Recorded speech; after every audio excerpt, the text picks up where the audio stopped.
ada beberapa mahasiswa itu yang enak sih hidupnya. Profesornya itu gini guys. Halo teman-teman, jadi semangka ini aku kedatangan rekan aku yang baru aja lulus dari S2 dia bulan September, bulan Oktober lalu di Taiwan. Dia ambil S2 Computer Science di NYCU Taiwan. Dan di semangka ini dia akan sharing sama kita gimana sih pengalaman hidup di Taiwan, pengalaman mencari beasiswa. Kebetulan dia ini dari PTS ya, dari perguruan tinggi swasta di Surabaya yang nggak mentereng banget. Dan juga dia ini nggak bisa bahasa Mandarin. Gimana kok caranya dia bisa dapat beasiswa ke Taiwan gitu. So, dia juga akan menguak sisi-sisi buruknya beasiswa ini. Pasti ada positif negatifnya dong. Kita akan diskusikan semua, kita akan kupas sampai tuntas. So, simak videonya sampai habis.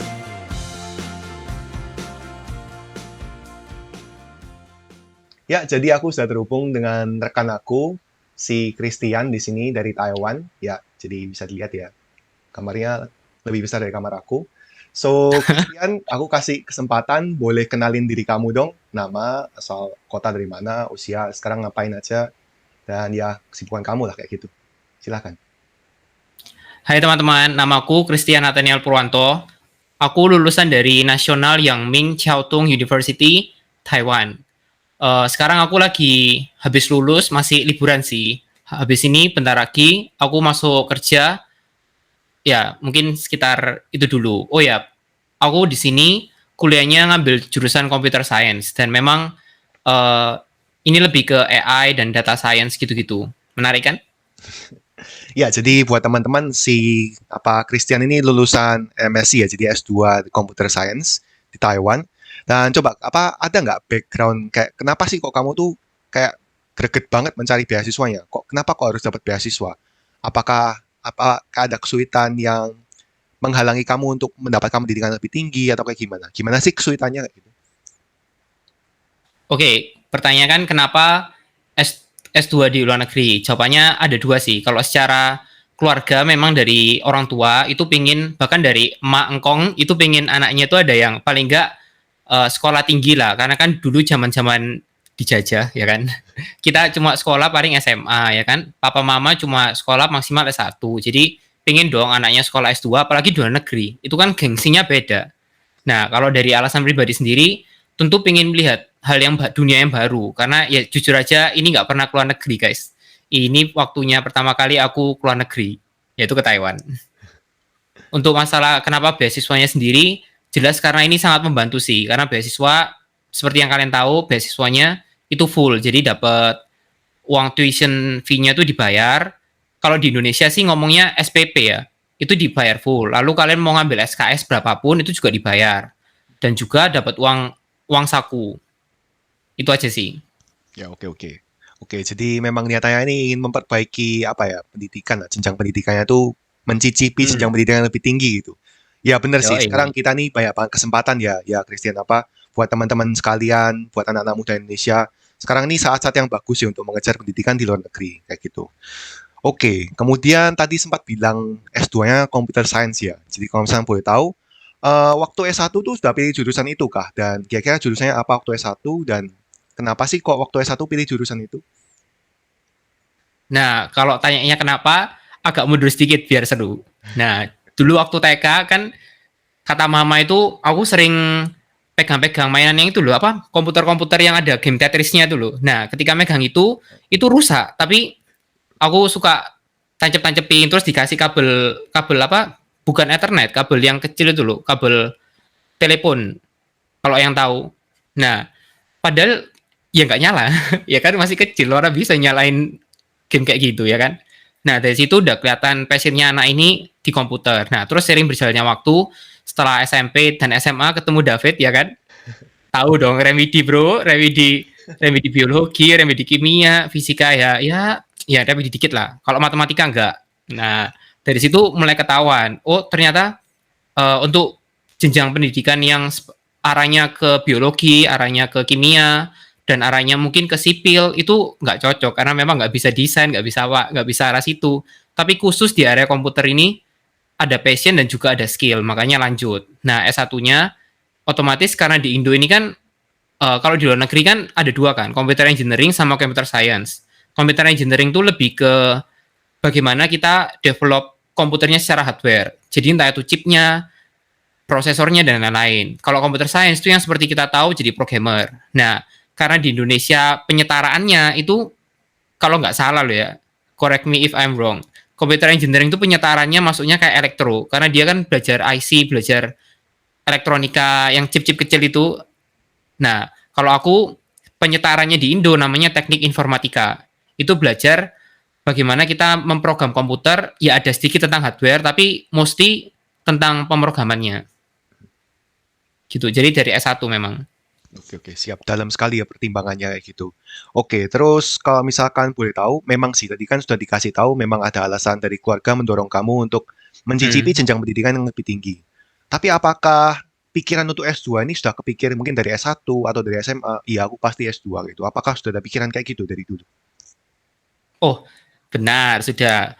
Kalau nggak salah, orang tua sama keluarga besar sih sudah bilang ya nggak usah keluarga lah. Bahkan teman-teman senior pun juga bilang, kalau kamu engineering, kamu perlu belajar sampai dalam. Karena ini ilmu yang kayak benernya pendidikan tuh buat apa sih? Pendidikan tuh kayak kita bangun jembatan, kita dapat buku manual. Kalau kamu tanya, loh kalau gitu S2 kan bisa belajar sendiri. Di internet aja banyak, apalagi IT banyak kan? Python bisa belajar sendiri. C++ belajar sendiri, ya kan DT? MATLAB belajar sendiri bisa nggak? Bisa, online course. Tapi masalahnya kamu mau berapa lama bangun jembatan kalau kamu belajar sendiri itu? Lebih baik kamu S2, kamu dikasih buku, materi, udah kamu belajar itu aja. Kalau kamu sudah menguasai ilmu dasarnya, kamu kembangin sendiri sesuai pekerjaanmu. Jadi itu alasan utama yang dari sejak apa ya, SMA mungkin sudah dikasih tahu kayak gitu. Jenjang pendidikan lanjut itu seperti kita dapat buku petunjuk blueprintnya untuk bangun jembatan. Bangun jembatan sendiri bisa. Seberapa lama, seberapa kuat, itu sih. Ya benar juga sih. Jadi memang kita bisa belajar banyak skill ya. Sekarang zaman sudah maju. Tapi juga menurut aku ada kelebihan sih. Dan kamu S2 itu kan institusi pendidikan, kamu bisa dapat sertifikasi, kan gelar S2, otomatis juga pasti dipandang sama rekruter lebih pasti ya.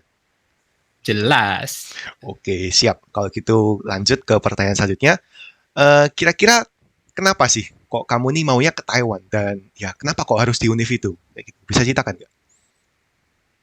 Nah, kalau untuk alasan yang global dulu ya. Alasan yang global karena pasar kita kan semakin lama ke arahnya ke made in China semua kan, ya kan? Jadi kalau kalau aku bisa bahasa Mandarin itu akan sangat menguntungkan untuk berdagang di area apapun itu bentuknya, entah itu area komputer, bahkan area apa jualan alat kesehatan mungkin atau gimana, itu pasti sangat menguntungkan.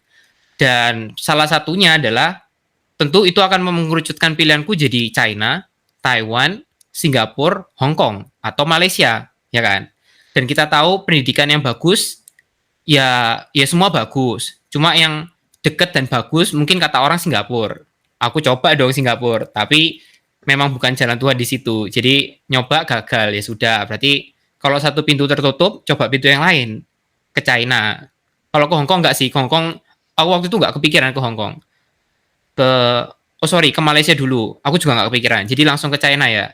Aku sudah coba aslinya.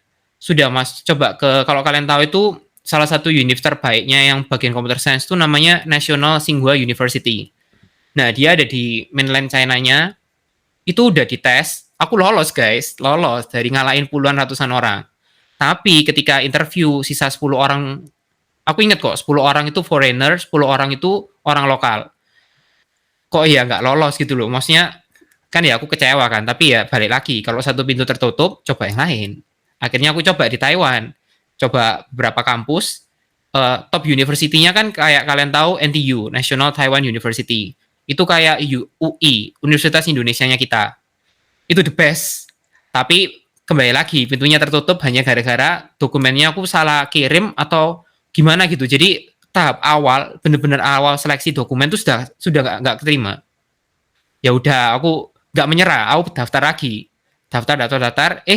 Ternyata malah keterimanya yang di NYCU ini. Kalau dulu namanya NCTU, terus waktu aku di situ dia merger sama kampus lain, akhirnya jadi NYCU. Jadi dua kampus ini merger.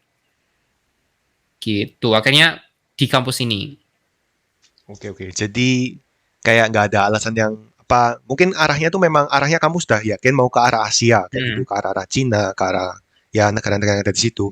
Tapi untuk mencapai univ yang kamu ya lalui baru aja ini, itu yang melalui perjalanan yang begitu panjang ya, itu diarahkan jalannya ke Ya, sini gitu ya. saya nggak pinter guys. Oke. Ya, jadi kalau misalkan boleh tahu, kan nanti sudah kita cerita apa dengar ceritanya tuh tentang kenapa sih kok Taiwan dan kenapa kok univ itu. Kira-kira waktu kuliah itu dapat beasiswa apa sih kira-kira dan kayak fasilitasnya dan uang yang dikasih itu gimana aja sih? Boleh cerita nggak? Wah, seru-seru. Nah, beasiswanya ini kan benernya ada banyak ya. Yang kita tahu kan yang pertama jelas LPDP itu kan dari pemerintah Indonesia. Tapi sayangnya waktu itu memang eh, memang akunya yang nggak siap, jadi akhirnya LPDP-nya lewat. Terus ada lagi beasiswa itu benernya itu ada beasiswa yang apa ya namanya presiden presiden Iya, scholarship presiden atau apa scholarship. gitu. Iya, pernah dengar juga. Nah itu kalau nggak salah ya, itu aku lupa namanya, tapi aku ngerti ininya. Itu buat dosen. Nah, jadi karena aku lulus, benernya aku ditawari jadi dosen. Kalau aku terima tawaran itu jadi dosen, aku masuk ke kampus ini, itu dapat beasiswanya, mantap guys, mantap. 2-3 kalinya dari yang sekarang. Tapi harus jadi dosen. Karena kan mereka menganggap, oh dia mau jadi dosen, mau mengabdikan hidupnya buat pendidikan. Akhirnya otomatis kampus yang Taiwan ini juga menghargai dong. Akhirnya mereka naikin levelnya beasiswanya. Nah, untuk aku sendiri, karena aku waktu itu nggak berniat untuk jadi dosen, karena ngajar juga nggak bisa, ya kan? Orang diajari tambah tambah bingung, ya kan? Terus lihat orang nggak bisa emosi, ya, jadi nggak cocok memang.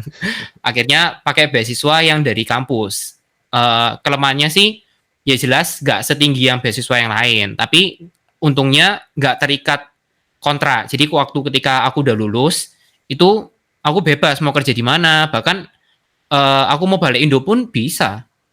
Nah, kalau ditanya dapat berapa nih? Wah, boleh-boleh. Range-nya itu kalau kalian lihat dicek di website, waktu aku masuk itu sekitar 6.000 sampai 10.000 NTD. Kalau dikonvert ke rupiah sekarang, detik sekarang ini dengan kurs 1 NTD sama dengan 510 rupiah, kira-kira itu 3 sampai 5,5 jutaan per bulan itu untuk uang saku. Tapi jelas SPP terus sama SKS-nya itu gratis. Kalian mau ambil mata kuliah berapapun gratis. Nah, untuk beasiswa ini sendiri terakhir yang aku dengar di angkatan bawahku itu sudah ganti. Jadi sistemnya bukan lagi per bulan, tapi mereka dikasih langsung angkanya besar, 50 kalau nggak 60.000 NTD, sekitar 25 sekitar 20 juta lebih lah.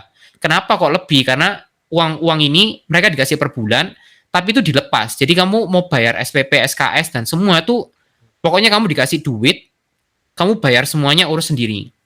Oke, oke. Gitu sih. Kalau aku uang uang saku tadi kan aku udah bilang yang ditanggung SPP sama SKS kan. Nah, kalian pasti tanya, "Lu kalau gitu dormitory gimana? Uang pulsa, uang bensin kalau ada, uang jajan ya sudah ya 6.000 sampai 10.000 itu yang kamu pakai cukup-cukupin deh." Oke, oke. Berarti harus manage sendiri ya.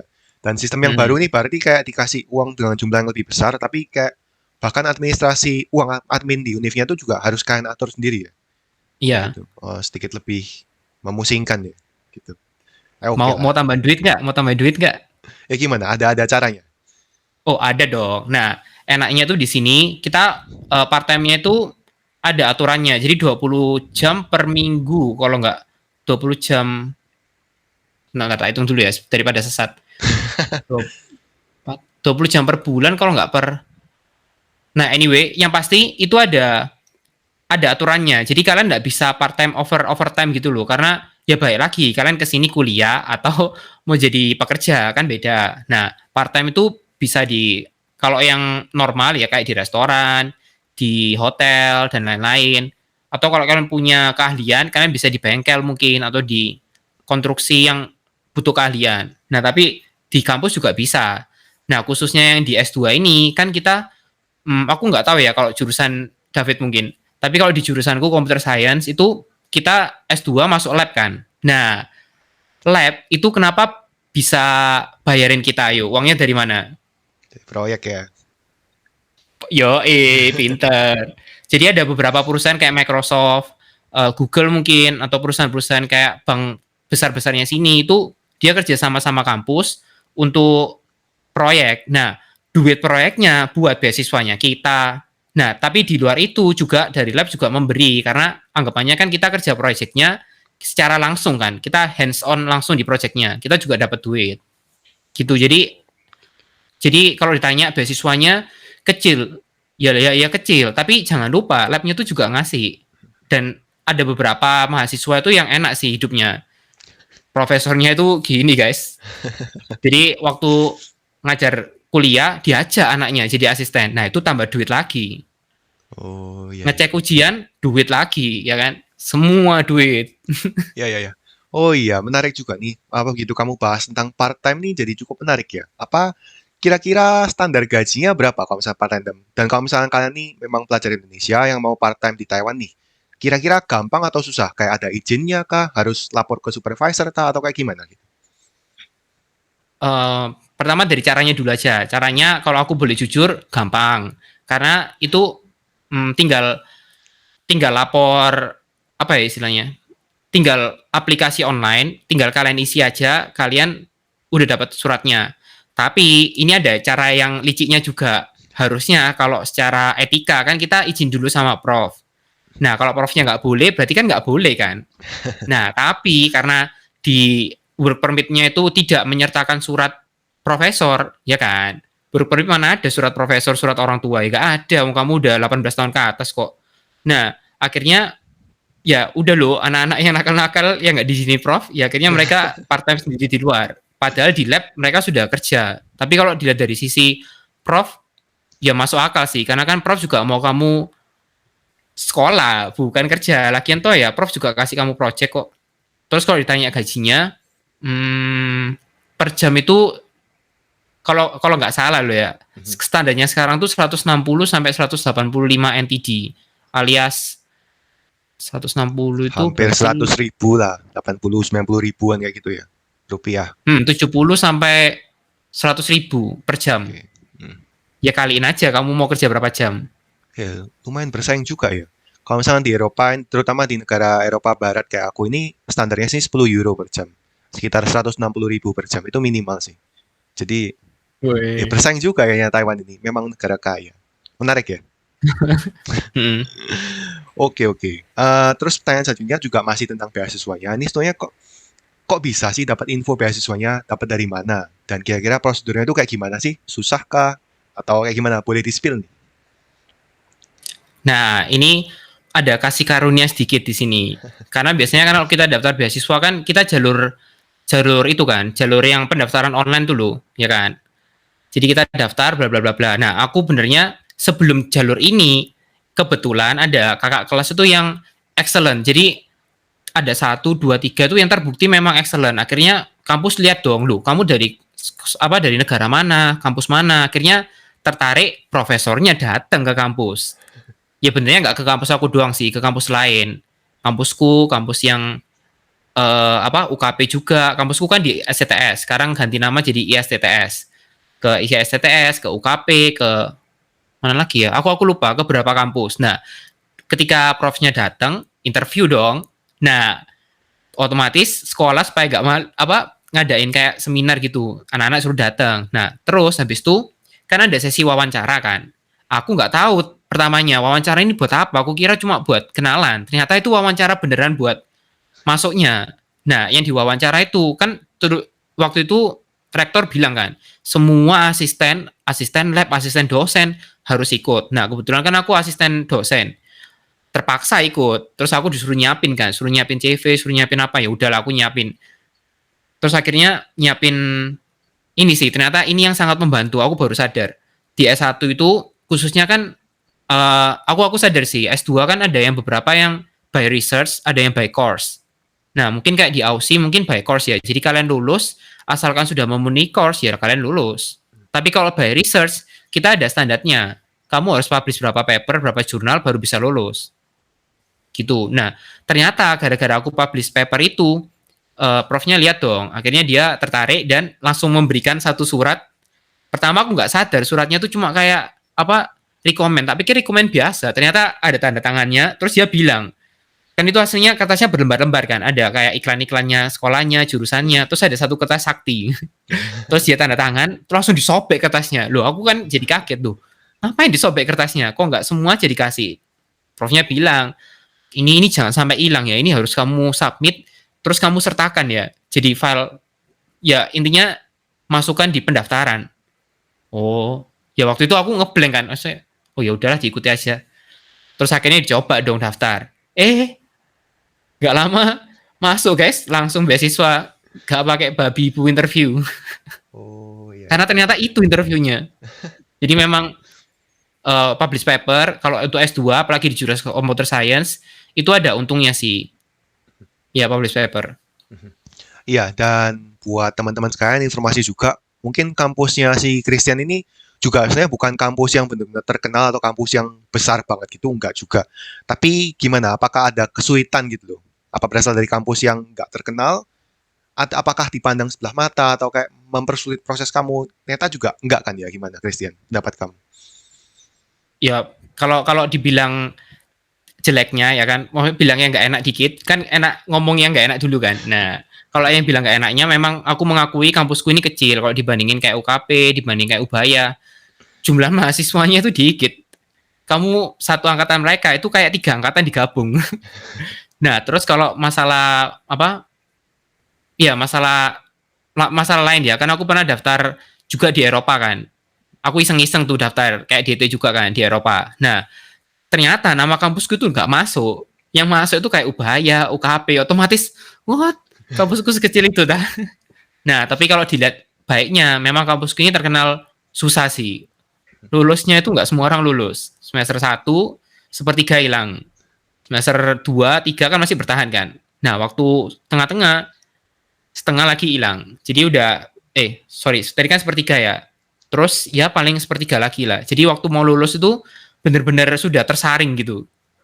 Yang lulus on time lebih dikit lagi. Jadi memang sekalipun nggak terkenal, tapi memang aku mengakui untuk komputer science-nya memang top sih. Maksudnya bersaing lah dengan sekolah lain. Cuma memang nggak terkenal. Ya, oke lah. Percaya lah. Apa kata-kata dari lulusan S2 Taiwan, kalau misalkan komputer science ya bersaing pasti. Tapi bener sih, kayak kata-kata Christian. Kayak kita nggak bisa pungkiri kalau misalnya kita berasal dari UI, dari ITB, ITS, mungkin akan lebih terpandang, akan dapat jalur yang lebih, ya jalan pintas gitu anggap aja. Tapi juga nggak memungkinkan buat teman-teman yang dari univ swasta, aku dari swasta juga, sama kayak Christian. Tapi juga kita membuktikan kalau misalkan kita melatih diri, mengasah diri, ya kesempatan itu bisa datang dari mana aja ya. Benar nggak? Papernya penting tuh. Kasih, oke. Oke, kemudian sekarang kita masuk ke yang biaya hidup nih. Jadi banyak nih pertanyaan. Kira-kira kalau misalnya biaya hidup di Taiwan nih habisnya berapa sih sebulan? Kayak makannya berapa, rentnya berapa? Boleh dong diceritain sedikit. Kalau mau jawaban simpel, biaya hidupnya tuh kayak Jakarta. Jadi kamu makan nasi biasa kayak nasi goreng, kan Taiwan tuh sama Indonesia ya harusnya caputo lah. Maksudnya nggak jauh beda lah. Kan kita Chinese food juga, sana Chinese food kan. Ya bedanya sini nggak ada gado-gado, rujak ya nggak ada. Itu makanan Indo. Nah, itu kisarannya sekitar aku sebutin NT-nya dulu ya supaya aku nggak bingung ya. 60 NT sampai 90 NT. Berarti 30 sampai 40 ribu. Kalau mau gampang, bayangin kayak kamu makan di Jakarta. Ya kalau Surabaya lebih murah lah, aku tahu. Gitu sih. Jadi terus kalau dihitung per bulan itu roughly satu hari kan aku makan siang sama makan malam kan. Paginya nggak makan karena nggak kebiasa makan pagi. Jadi satu hari sekitar 200 NT mungkin sama jajan cencunaica, boba milk tea itu loh. Nah, itu 200.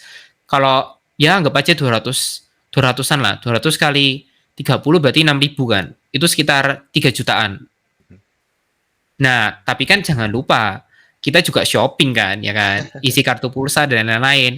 Kalau di total itu aku sendiri itu habisnya sekitar berapa ya? 10.000. Jadi sekitar 4 sampai 5 juta. Ya 4 sampai 5 juta. Tapi itu maksimal ya. Ini tergantung orang ya. Orang juga bisa hidup hemat dengan 6.000, 7.000 ya bisa. 5.000, 4.000 alias 1 juta, 2 juta juga bisa. Masak sendiri dan lain-lain. Tapi khusus aku, ya ini Tete yang tahu sih. Aku nggak bisa masak guys. Jadi aku pasti makan di luar. Ini yang bikin boros sih memang. Uh, uh. Dan aku suka jalan-jalan.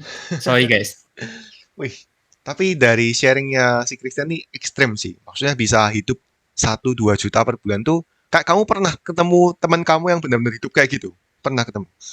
Duh, gak usah ketemu. Semester pertama aku belajar cara hidupnya dia. Tapi semester 2 aku udah gak kuat. Udah tes S2 terus suruh hidup kayak gitu. Udah gak kuat aku. Jadi cara hidupnya gampang. Kamu siang, kan itu ada namanya pientang kan. Makanan-makanan yang nasi campur yang ambil sendiri tuh loh. Nah, kalau di luar kan biasanya ngitungnya berdasarkan berat atau berdasarkan banyaknya kan. Nah, tapi kalau di kampus ngitungnya berdasarkan apa? Banyaknya jenis. Nah, langsung keluar ide-ide brilian kan. Kalau ngitungnya banyak jenis berarti ya ambil aja satu sayur yang banyak weh. Penuhi aja itu pientangnya kotak nasi bungkusnya itu. Ya penuhi aja satu. Jadi caranya mereka tuh nasi kan gratis. Sayur kan murah. Ya makan sayurnya ya kan. Terus daging ya daging yang kayak sosis atau yang ayam yang kecil itu loh. Terus nasinya dipenuhi. Oke. Itu murah itu 40 NT, 30 NT bisa 15.000 sampai 20.000. Nah, karena kamu ngambilnya banyak, terus kan di sini juga microwave itu juga fangpian sih. Jadi di lab ada, di dom ada. Jadi waktu siang makan separuhnya buat malam. Nah, bayangin 30 NT 15.000 kali berapa? 60. Kali 30 itu berapa coba? Iya. 450.000. Iya. Nah, masuk akal kan? Ya tapi kamu hidup seperti itu, aku cuma tahan 1 semester sih. Habis itu aku nggak kuat sungguhan. Gila sih, 1 semester itu sudah 6 bulan. Kayak hidup kamu mungkin, aku nggak tahu itu sehat atau menyedihkan juga, aku nggak tahu sih. Sayur terus. Oke lah. Ya, sudah ada perbaikan kualitas hidup kan sekarang ya? Oh ada, puji Tuhan ada. Oke. Tapi memungkinkan ya untuk hidup di Taiwan dengan budget segitu tuh memungkinkan. Kayak kalau misalkan kita orang-orang bilang ya Taiwan mahal. Ya Jakarta juga mahal. Tapi nasi bungkus di Jakarta 10.000 pun juga ada, bener gak sih? Jadi kayak yang murah dimanapun tuh ada, tinggal kalian tuh mau cari atau enggak, bener gak sih? Benar. Siap. Apalagi masak sendiri. Belajar masak ya. Amin deh. Oke, terus selanjutnya ini tentang pertanyaan aktivitas ya. Jadi kayak gimana sih komunitas orang Indonesia di Taiwan tuh kayak apakah ada aktivitas bersama dan kayak kesibukan kamu tuh ngapain aja kalau misalkan weekend, keliling, makan atau kayak gimana? Sama seperti negara lain, kita kan ada namanya PPI kan, Perhimpunan Pelajar Indonesia. Nah, di setiap negara itu ada PPI dunia, terus mengecil lagi jadi PPI Asia Oseanica. Aku di situ sih, ada yang Eropa kan. Di bawah pas PPI Asia Oseanica atau ya mungkin correct me if I'm wrong lah. Di bawahnya lagi itu ada PPI negara, Taiwan. Di bawahnya lagi ada PPI kota. Bener. Nah, di situ aku yang bernaung, yaitu di kota Hsinchu. Karena aku di kampusnya kan di Hsinchu, di PPI Hsinchu. Itu ya organisasinya sama loh. Kayak kita biasanya OSIS itu kan buat SMA ya. Kalau kuliah tuh mungkin kayak BEM gitu ya.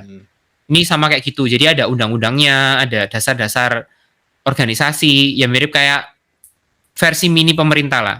Karena percaya nggak percaya ya, Bapak Nadiem Makarim itu juga lulusan PPI loh, karena dia kan juga sekolah di luar kan. Dia pernah sharing di PPI itu, dia juga mantan anggotanya. Dan percaya nggak percaya, beberapa pemimpin-pemimpinnya PPI itu ketika sudah dewasa, mereka masuk ke jajaran pemerintahan, jadi menteri mungkin, jadi apa, gitu sih. Jadi untuk organisasi memang lebih mantap guys, karena kita urusannya bukan satu negara, tapi sudah antar negara. Terus untuk aktivitas yang lain, ya have fun aja sih, karena kan juga ada komunitas gereja gitu kan. Kebetulan ada di GMS Taiwan ini, aku juga dari beberapa kota juga, jadi sering jalan-jalan, makan-makan. Yang penting dari jalan-jalan itu ya makan-makannya. Perut kenyang, hati kenyang. Perut kenyang, hati senang. Itu sih kegiatannya Musli. Iya, siap-siap. Aku suka mentalitas hidupnya si Christian di Taiwan. Kayak gitu. Oke, jadi dari tadi kan kita sudah bicara tentang uang, makanan, ya cukup lah hal-hal duniawinya. Sekarang kita coba jadi orang yang lebih realistis lagi. Aku mau tanya nih sekarang, apa kayak tentang bahasa Mandarin ya? Kira-kira penting nggak sih skill untuk bisa berbahasa Mandarin di situ atau bahasa Inggris saja itu cukup? Kalau ditanya penting, jelas penting dong. Kan kita di mana bumi dipijak, di situ langit dijunjung, dijinjing. Nah, berarti kalau kita mau hidup di sini, ya otomatis kamu harus bisa bahasanya, harus beradaptasi dengan makanannya juga, terus harus bisa istilahnya kalau bahasa Indonesianya itu apa ya?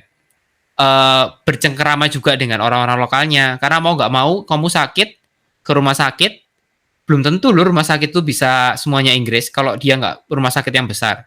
Terus kamu mau tambal gigi di klinik yang kecil, belum tentu. Karena dari pengalamanku sendiri sih, di sini yang anak mudanya itu ya belajar Inggris adalah. Tapi untuk yang kebetulan di generasi yang di atasnya kita, jadi kayak sudah susu-susu ai-ai ke atas, apalagi oma-oma, itu udah nggak bisa bahasa Inggris. We. Jadi kalian cuma literally harus pakai gerakan tangan.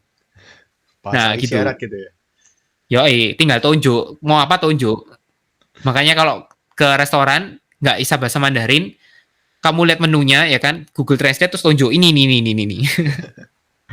Nah, terus secara realistis memang harus bisa, tapi baik lagi, aku juga sudah berusaha dan sudah ikut kan biasanya kita satu semester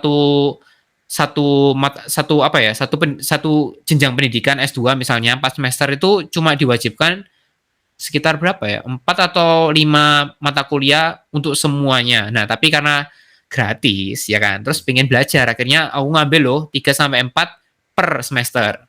Toh ya gratis kan. SKS gitu ya? Tapi iya, enggak, sorry. Mata kuliah. Oh, banyak. Itu banyak bro, gratis soalnya. Satu mata kuliah 2 SKS kok. Kalau normalnya kan 3 kan kita. Nah, cuma memang aku mengakui sih karena kita belajar di kelas itu ya bisa. Jadi kayak readingnya sama writingnya aku lumayan oke. Tapi kelemahanku di listening sama speakingnya. Dibandingin sama orang-orang yang part time di mungkin kayak restoran atau di tempat mana itu mereka jago. Sekalipun mereka disuruh nulis gak bisa, dibaca gak bisa. Tapi mereka komunikasi lancar loh. Paling nggak listeningnya mereka nggak tahu ini orang kira-kira ngomong apa, aku harus respon seperti apa. Gitu sih. Jadi ya plus minus lah. Kalau bisa ya di kelas belajar, part time juga. Tapi di tempat kerja kayak mempengaruhi performa kamu nggak? Nggak bisa bahasa Mandarin itu di tempat kerja kayak gitu. Untuk secara sosialisasi memang berpengaruh sih. Jadi kayak kita mau guyon atau mau bercanda lelucon jadi nggak nyambung. Karena bahasa Inggris kita juga bercanda bahasa Inggris gak seberapa jago, mereka ngertinya juga kayak mikir, "Duh ini ngomong apa ya?" Gitu. Jadi nggak lucu. Nah, tapi kalau secara profesional memang kebetulan nggak ngaruh karena aku pilihnya yang di company yang besar yang internasional, tipe-tipe startup. Jadi mereka standarnya pakai Inggris memang. Cuma kalau di jurusan lain yang aku tahu tuh kayak kimia atau jurusan-jurusan yang lain tuh mereka harus pakai Mandarin karena mostly orangnya itu orang lokal dan kalau ada orang foreigner itu biasanya dikit. Dikit pun karena mereka sudah terbiasa dengan environment yang Chinese speaking, akhirnya mereka semua Chinese speaking. Nggak bisa, nggak masuk kalian. Interview ditolak. Ternyata ya ada bariernya ya ternyata. Jadi kayak pastinya punya skill bahasa Mandarin ini jadi salah satu nilai plus ya. Kayak pertimbangan lebih ya mungkin buat univ tuh bisa milih kalian gitu ya. Oke. Nah ini tricky juga. Kalau dari pekerjaan sih ini sangat berpengaruh. Kayak kalian kehilangan setengah momentum, setengah kesempatan gara-gara nggak bisa Mandarin. Kalau di jurusanku ya masih bisa lah, setengah lebih dikit lah. Tapi kalau di jurusan yang lain itu sudah harus bisa Mandarin. Nah kalau untuk S2-nya sendiri, kebetulan S2 ini kan internasional kan, sama seperti S3. Jadi profnya itu yang ngajar kita tentu bukan lulusan S2 dong. Yang ngajar kita itu S3 ke atas, sudah level doktor prof ke atas. Nah biasanya mereka ngambilnya itu di Europe sana. Entah itu di MIT, Stanford, yang keren-keren di luar negeri itu loh. Nah, akhirnya otomatis mereka speaking Inggrisnya juga jago. Akhirnya dari situ ada kebetulan di kampusku NYCU itu ada jurusan EECS, Electrical Engineering and Computer Science, programnya IGP, International Graduate Program. Jadi semua full bahasa Inggris. Terus kalau ditanya, lu terus S1-nya gimana? Ya sayang sekali nggak ada IGP, jadi mereka full Mandarin. Oh, siap. Ya Ternyata kalau kayak diajak ngomong asistennya pakai bahasa Inggris ya bisa, cuma mereka menjelaskan kayak AO gitu. ya, siap. Ya ini bisa jadi pertimbangan lah buat teman-teman. Kalau misalkan kan S1 kan juga tinggal lebih lama ya, nggak ada ruginya lah belajar bahasa Mandarin. Toh ya kan di situ 4 tahun kan ya kayak gitu. Mm-mm. Tapi yang menarik ini dari tadi aku dengar cerita kamu kayak boleh ngambil mata kuliah ekstra. Itu apakah ada juga yang memang kelasnya itu kelas bahasa Mandarin di kampus kamu disediakan kayak gitu? Itu kan juga yang ceritain aku dari pihak beasiswanya. Itu mewajibkan nggak kayak harus ngambil berapa SKS minimal kayak gitu? Ada nggak kayak gitu? Nah, untuk secara gampangnya, benernya ada 3 jenis mata kuliah. Yang pertama kan yang compulsory kan, yang harus diambil. Yaitu jelas karena aku dari IGP, kampus sudah mikirkan loh, semuanya yang harus itu semuanya dalam bahasa Inggris. Terus ada lagi namanya, aku lupa bahasa Inggrisnya. Nah, itu tambahan. Kamu bisa pilih tapi harus minimalnya, ada minimalnya. Nah, ini juga bahasa Inggris. Tapi kalau kamu ada juga yang bahasa Mandarin. Aku pernah sekali kan. Kok di listku nggak ada? Karena aku penasaran. Duh, kok departemen sana ada ya?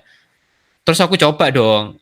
Kan kayak matematika gitu. Aku penasaran, coba dong masuk. Kan aku dari departemen computer science, electrical engineering and computer science. Ini kan dari matematika. Penasaran dong, aku coba. Loh, dosennya datang kok udah ngomong Mandarin. Wah, ini feelingku udah nggak enak ini. Loh, terus bener tuh, waduh, 1 jam pertama hilang aku sungguhan. Terus akhirnya kan ada break kan, aku tanya, sorry prof, bisa nggak ini bahasanya apa? Terus bilang, oh ya kita mayoritas Mandarin sih. Terus aku baru sadar ternyata apa di course itu kalian juga harus perhatiin sih waktu pilih course itu bahasa apa dulu. Kalau kalian nggak lancar, mending jangan.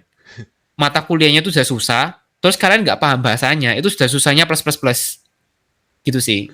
Terus ada jenis yang ketiga, kayak tadi aku bilang itu mandatory tapi cuma sekedar kamu ambil lulus ya sudah, yaitu kayak Mandarin tadi, terus kayak apa?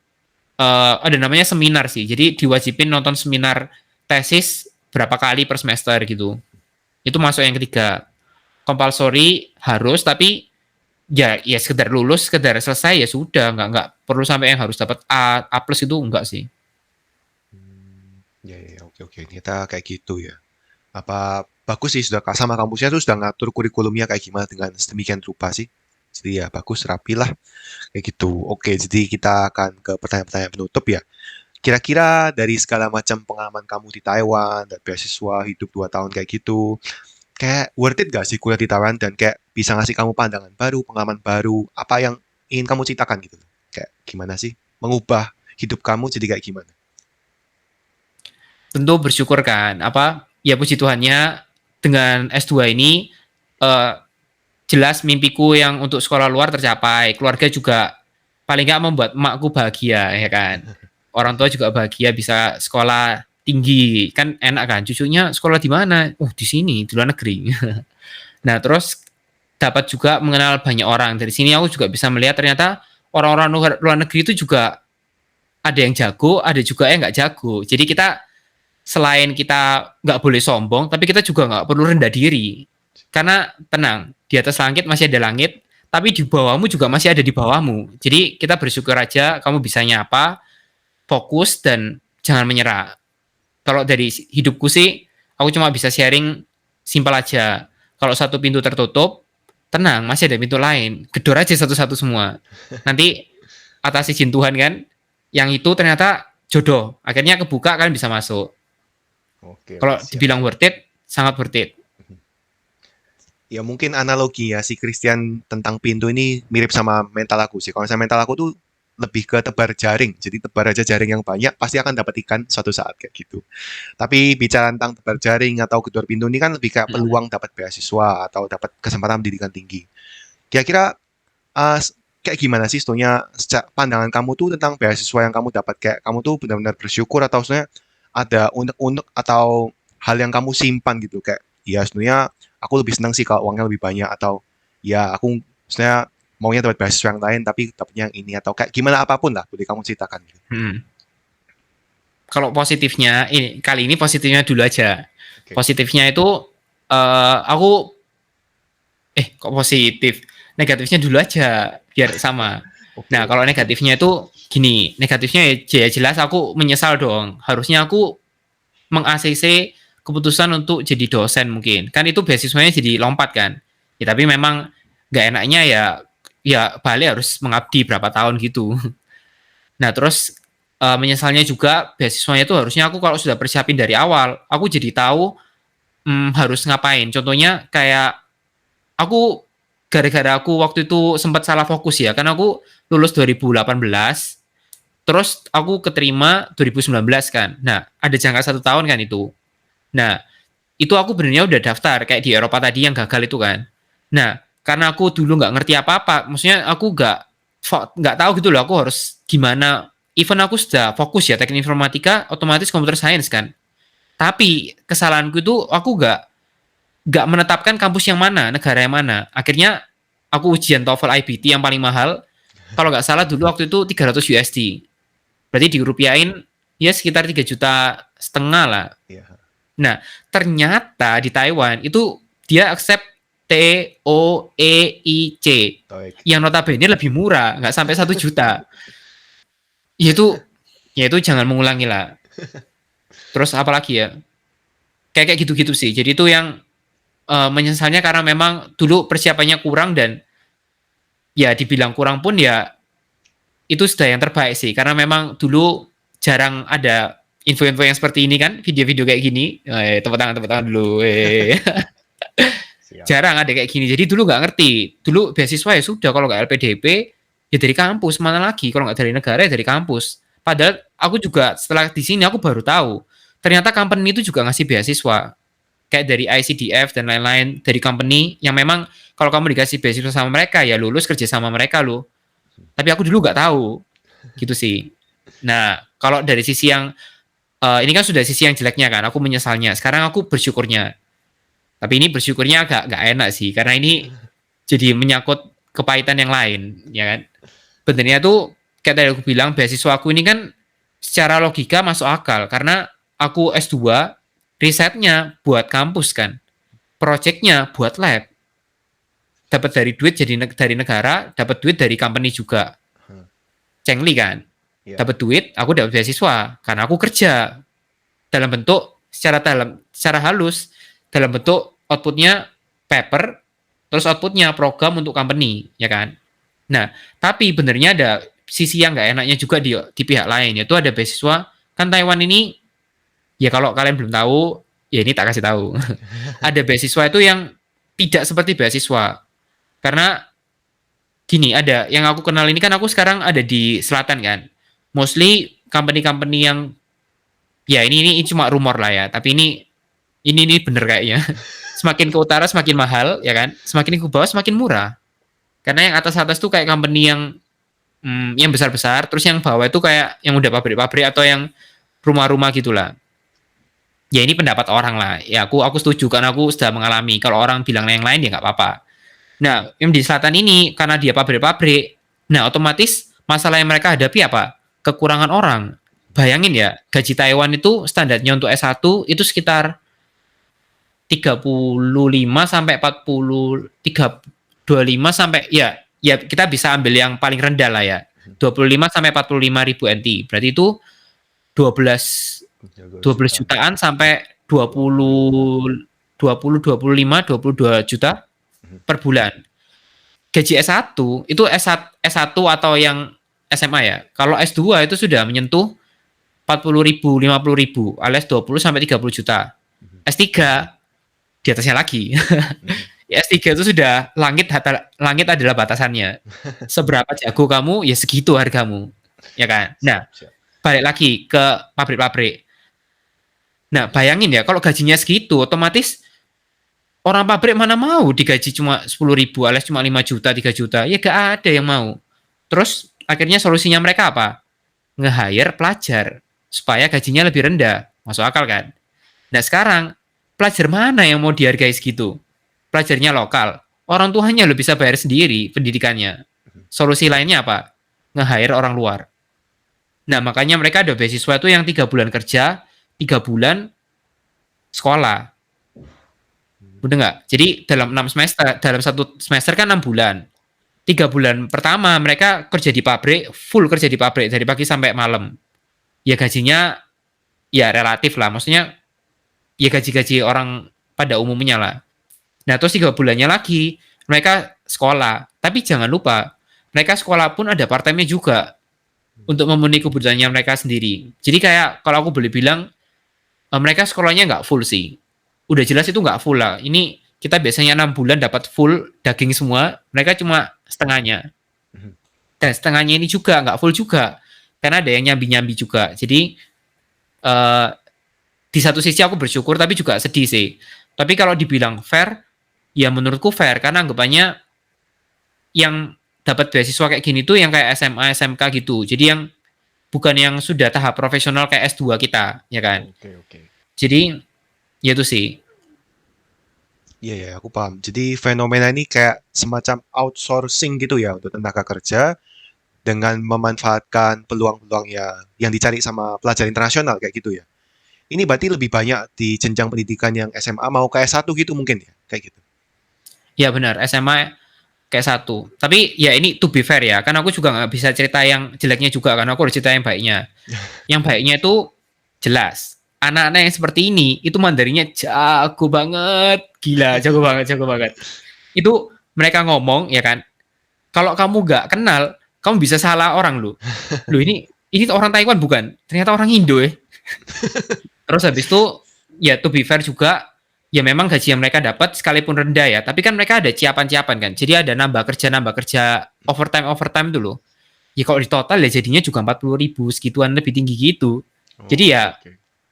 ya karena balik lagi kekurangan orang, terus solusinya gimana? Ya nge-hire siswa-siswa ini. Oke. Iya, siap-siap. Jadi memang ada sistem yang kayak gitu di Taiwan. Iya, menurut aku juga fair sih. Pokoknya selama mahasiswanya nggak merasa benar-benar terbebani, ya mereka juga sadar kan pasti waktu mereka terima beasiswa, oh ya ini konsekuensinya adalah aku dapat pendanaan kayak gini. Ya, it's okay. Hmm. Toh ya kita juga dapat beasiswa, mungkin juga ada yang punya kewajiban. Harus kerja dengan perusahaan tertentu, harus pulang ke Indonesia, ya macam-macam kan bentuknya. Iya, Hmm. oke lah. Pokoknya kan terima beasiswa kan tahu konsekuensinya. Gitu. Hmm.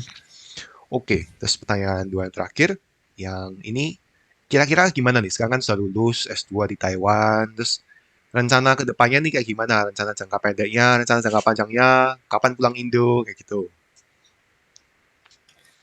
Untuk rencana jangka panjang memang gimana pun nggak bisa dipungkiri Indonesia itu di hati ya kan. Untuk masa tua, untuk sekarang aku merencanakan untuk kembali ke Indo ketika udah tua nanti. Untuk rencana jangka pendek sekitar 2 tahun 3 tahun ke depan aku mau kerja di sini. Ya karena balik lagi aku masih belum bisa Mandarin. Terus kan ya tanggung kan. Mau balik sekarang itu juga ya kerja sini aja biar punya pengalaman, paling nggak kerja di luar negeri kan ada something spesialnya kan. Terus juga faktor yang lain baru-baru ini kan ada COVID kan. Ya aku menurutku Taiwan ini agak lebih aman sedikit lah dibanding Indo. Jadi aku kerja di sini masih dari kursnya aja kelihatan kok. Kursnya NTD itu lama-lama naik weh. Kurs yang rupiah makin jatuh. Jadi untuk sementara 1-2 tahun ini untuk alasan yang Omicron apa namanya? Omikron. Oh iya itu. Nah, Gara-gara itu aku itu pertimbangan untuk tahun ini. Jadi 1-2 tahun ke depan rencananya kerja sini dulu. oke. Berarti sudah ada melamar-lamar pekerjaan nih. Dan jadi apa nih kalau misalnya boleh tahu kerja sebagai apa? Nah, video ini dibuat ketika sebelum ngefix tawaran kerja. Ya, apa jujurnya kan aku lulus September kan. Sekarang ini bulan apa? Januari kan. Berarti 5 bulan aku nganggur. Nah, nganggur itu ya jelas aku berusaha loh. Ya cerita sedikit aja ya. Jadi sama seperti aku kuliah ditolak terus, aku juga ditolak terus selama 5 bulan itu. Tapi oh jadi batuk. ini bukan virus kok guys, tenang, keselak. Nah, saya mana tadi? Oh ya, kan ditolak-tolak terus kan. Tapi dari situ aku belajar, ternyata ada yang salah. Ini mungkin video selanjutnya lah. Woi, coming soon. Siap. Ditolaknya tuh gara-gara resumenya. Jadi kayak Oke. perusahaan itu nggak peduli perusahaan itu nggak tahu kalau kamu itu berkualitas. Yang dia lihat itu resumemu. Nah, kalau resumemu itu nggak menjual dan nggak bisa menunjukkan kamu itu kelebihannya apa, dan yang paling penting tidak menjawab kebutuhan mereka. Jadi kayak mereka tuh cari orang yang seperti ini, tapi kamu malah orang yang seperti itu. Ya nggak cocok, akhirnya ditolak-tolak terus kan. Nah, akhirnya setelah belajar itu Januari awal kan aku eh, tahun baru kan, habis tahun baru terus bertobat, resumenya tak benerin. Nah, habis dibenerin akhirnya banyak banyak tawaran yang di accept. Nah, puji Tuhannya sekarang ada 5 company yang sudah bukan interview lagi tapi sudah kasih offer yang ada salary-nya. Terus sekarang tinggal pilih loh mau yang mana. Nah, untuk sementara ketika video ini dibuat, aku masih mempertimbangkan either data analis atau NLP. Ya jelas karena NLP ini risetku yang dari S1 sih. Kalau kalau dijelasin secara simpel, NLP itu kita memahami bahasa manusia. Jadi contohnya yang paling kelihatan tuh kayak chatbot. Ada yang jomblo, SimSimi contohnya, ya kan. Terus yang kalau yang di profesional ya kayak Siri, Bixby punyanya Samsung atau Google Assistant kayak gitu-gitulah. Kalau contoh yang gampangnya. Oke, ya. Ya, kita doakan aja semoga si Christian ini bisa memilih karir yang paling sesuai buat dia, yang pasti juga menjanjikan secara finansial ya. Itu aspek penting. Yo, Oke lah, bagus. Terima kasih ya buat semua sharingnya. Nah, satu pertanyaan lagi nih penutup. Kira-kira ada nggak pesan-pesan atau tips buat teman-teman yang mau ke Taiwan yang perlu diperhatikan, dipersiapkan, dan kata-kata terakhir lah gitu. Oh, kata-kata terakhir ini nggak mau meninggal kan? Iya, maaf ya, salah. Ini boleh lah, maksudnya paham kan? Ya, kata-kata terakhir di video ini. Ya, siap-siap. Nah, kalau secara teknis, ya jelas kalian bisa tanya-tanya ke orang yang sudah senior di tempat kalian. Mungkin tanya-tanya ke kakak-kakak kelas yang sudah ada di kampus itu, karena pasti mereka lebih relevan. Mereka lebih tahu sistem sekolahnya, sistem pendidikannya, dan juga area lingkungannya mereka paham. Di desa sama di kota beda loh. Nah, kalau untuk kata-kata motivasinya, mengulang dari yang sebelumnya, kalau pintu satu tertutup, coba yang lain. Atau kalau kamu menebar jalan di kiri nggak bisa, ya tebar aja di depan, belakang, kanan, kiri, ya kan? Atas kalau perlu, kalau ada. Tapi lautnya kan di bawah. Itu sih. Terus, dan yang paling penting juga ini sih, sadar kalau kita itu berusaha yang terbaik, tapi Tuhan kasih yang ACC lah. Jadi kalian berusaha dulu, jangan males. Gitu sih. Jadi tetap semangat.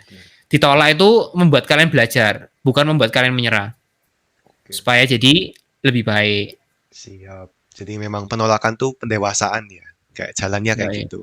Ya, jadi kayak gini sih teman-teman. Nanti kalau misalkan ada yang mau tanya itu, boleh tanya ke kamu nggak ya? Boleh ya? Duh, boleh dong.